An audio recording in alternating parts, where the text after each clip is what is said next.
Com o Trump não tem jeito, ou você ama ou você odeia, e obviamente que ele já vem fazendo as notícias como se ele já fosse presidente antes mesmo de assumir o poder, principalmente na questão das tarifas, que tomou completamente o noticiário. E o que eu queria falar hoje é uma análise aqui feita recentemente pelo Brent Johnson em relação a um pouco dos mitos, né, do entendimento de tarifas que realmente acontecem, né? Então muitos acham de forma simplista que o fato de você ter uma tarifa é simplesmente mais um imposto de importação e que isso automaticamente vai fazer virar um tiro no pé. E apesar de eu concordar com você que de fato tarifas não é uma coisa que é desejável a ninguém, afinal de contas ninguém gostaria que a inflação subisse ainda mais do que já está em nenhum lugar, só que é importante você entender a diferença de análise quando você vê o conjunto das coisas e como que a geopolítica vem funcionando. Então, como eu disse, né, baseado no mundo desglobalizado, fica cada vez mais difícil você fazer uma análise puramente macroeconômica. E talvez nessas horas é muito melhor você falar com alguém que seja um historiador do que um economista, porque muitos economistas, dependendo de como eles agem, no que eles acreditam, né, seja que a tarifa é ruim ou que a tarifa é boa, ele vai simplesmente focar nisso. O que eu quero é abrir um pouco mais a sua mente, baseado numa análise feita pelo Brent Johnson recentemente. Então, vamos lá. O mais interessante é que você tem algumas concepções errôneas sobre tarifas, né? Então, os críticos eles vão simplesmente falar que elas são descartadas, né, como inerentemente negativas. Então, automaticamente, isso vai ser uma coisa ruim para quem o usar. Só que o mais interessante é algumas coisas que aconteceram recentemente. Então, quando o Trump ele fez uma ameaça para parceiros comerciais, né, próximos, que você nunca imaginaria que ele fizesse, como o México e o Canadá, você deve pensar que ele é um completo maluco. Só que logo em seguida, quando ele falou essas coisas, imediatamente a presidente mexicana iniciou ali uma ligação com ele, né? E parece que eles tiveram uma ligação até bastante pacífica, etc., com o objetivo de controlar as fronteiras, né, já para atacar. Então, a parte de soberania nacional ela é muito forte na questão da macroeconomia como um todo. É praticamente a teoria que o Michael Lavery vem trazendo, né? Eu já fiz vários capítulos sobre esse assunto. Então, o interesse da imigração faz com que você crie uma ameaça. Então, a tarifa em si, ela não é tão importante. É muito mais importante a ameaça da tarifa. Ela já acaba sendo a tarifa, o que fez com que a presidente já se adiantasse para conversar com o Trump. E, por incrível que pareça, o primeiro-ministro canadense, né, o Justin Trudeau, ele viajou para a Flórida logo depois dessa ameaça para se reunir com o Trump e poder abordar suas preocupações. Então, para aqueles que vão dizer assim que isso não funciona, talvez seja interessante entender. Se não funciona, por que eles agiram tão rápido? Será que eles estão com medo de perder alguma coisa? Então isso aqui não é defendendo o Trump. Isso aqui é simplesmente mostrando que outros países já agem dessa forma, inclusive a própria China e vários outros países, o próprio Brasil faz isso, com uma prática muito comum. Só que os Estados Unidos, pela forma que eles atuam, eles precisam, né, principalmente por ter o dólar como moeda global, de ter um déficit na sua balança comercial. Ou seja, tarifa é uma coisa que vai completamente contra o funcionamento de como está todo o comércio exterior e acaba criando, inclusive, algumas contradições. O próprio Brent Johnson falou inclusive a seguinte coisa, é muito interessante, porque se você tem hoje uma estratégia que ela é muito ruim, né? Então você já tem a opinião de que se os Estados Unidos entrarem nessa jogada de fazer tarifas, isso vai automaticamente ser um tiro no pé.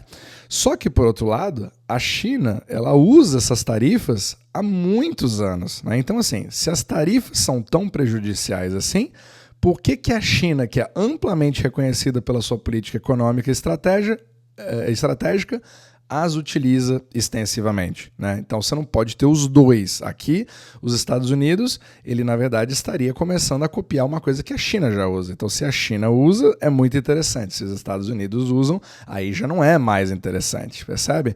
Então é importante você entender um pouco desse contexto. Agora, estou defendendo que os Estados Unidos utilizem tarifas? isso pouco importa, entende? O que interessa é você analisar o que está por trás do pensamento, de quem está fazendo o quê, para você ver a reorganização dos novos blocos que vão surgir a partir de então. Então, você achando que isso é correto ou achando que isso é errado, o que importa é que você veja a realidade dos fatos, né? O que vai começar a se...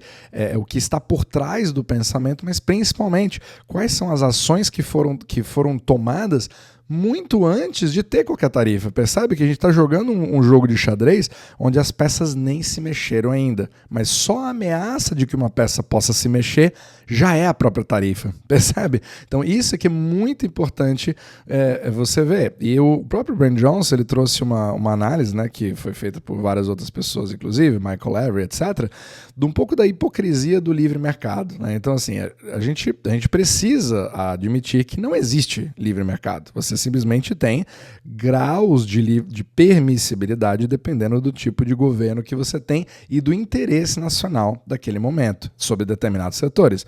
Então, em alguns países, setores diferentes vão ter liberdades diferentes.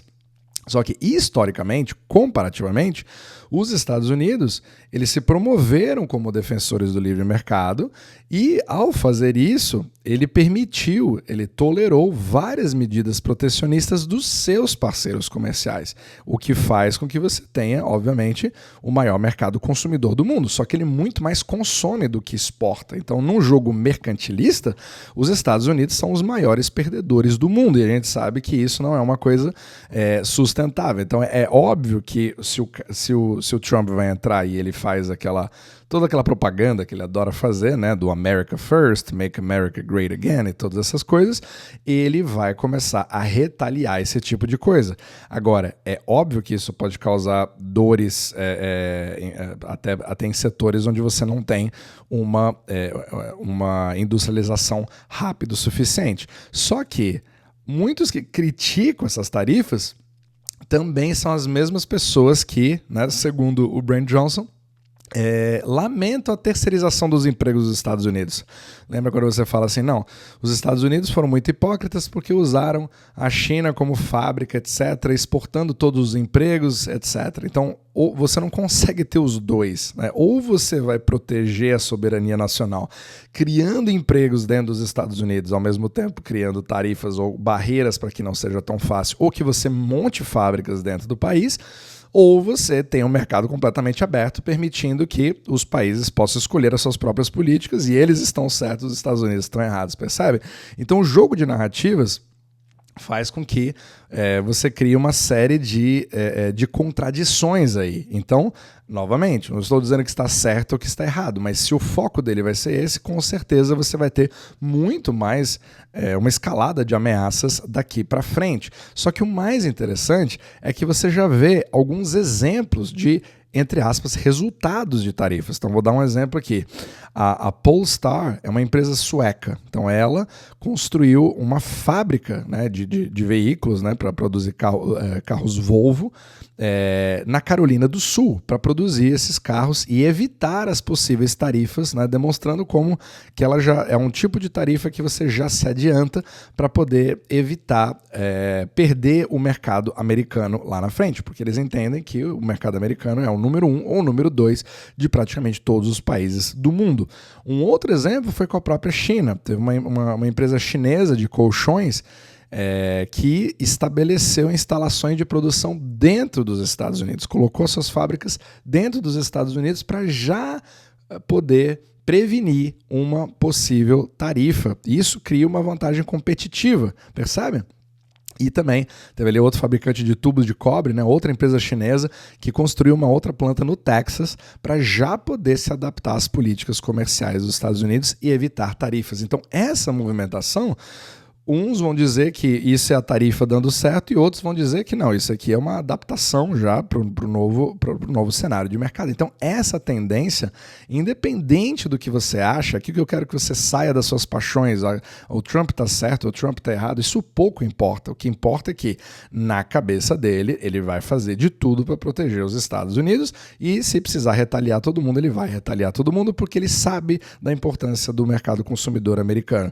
Se o mercado consumidor americano não tivesse essa importância, os outros países simplesmente ignorariam, né? E eles não fariam movimentos nesse aspecto. Você não teria uma movimentação do México, inclusive do Canadá, para reajustar tudo isso. Então, esse é o grande jogo de xadrez que vai criar uma série de turbulências, né, no ano que vem.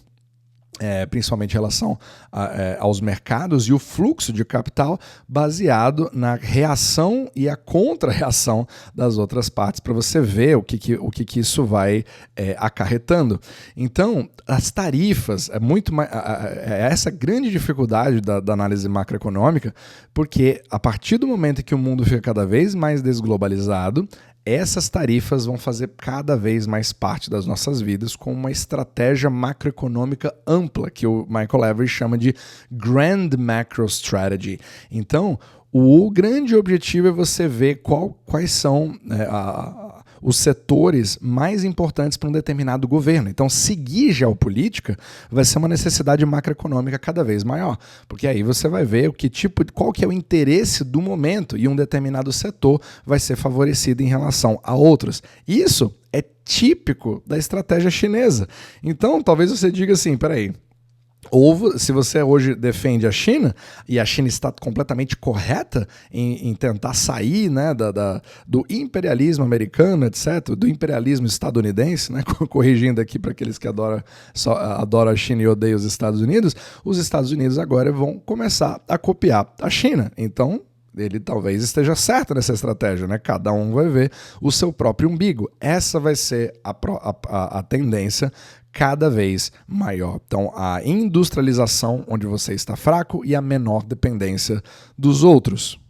E por isso vai ser muito importante, a partir de agora, não se ater somente à economia. Você não só vê onde que vai o dinheiro e achar que uma coisa significa automaticamente a outra. Se você não tiver essa lente macro baseada em como aquele líder daquele país está pensando e quais são os seus interesses, fica muito difícil você entender para onde vai a liquidez do mundo, o que vai acontecer com uma moeda local, porque isso vai variar baseado no humor e não vai ter análise técnica que vai conseguir prever nenhum tipo de volume se você não ficar atento à geopolítica. Então, só para você entender, não estou dizendo aqui que as tarifas são bem-vindas de forma nenhuma, né? Elas são, claro, seria maravilhoso ter um mundo cooperativo onde não existem impostos, não existem tantas divergências, não existem guerras, mas o mundo está indo para o rumo contrário.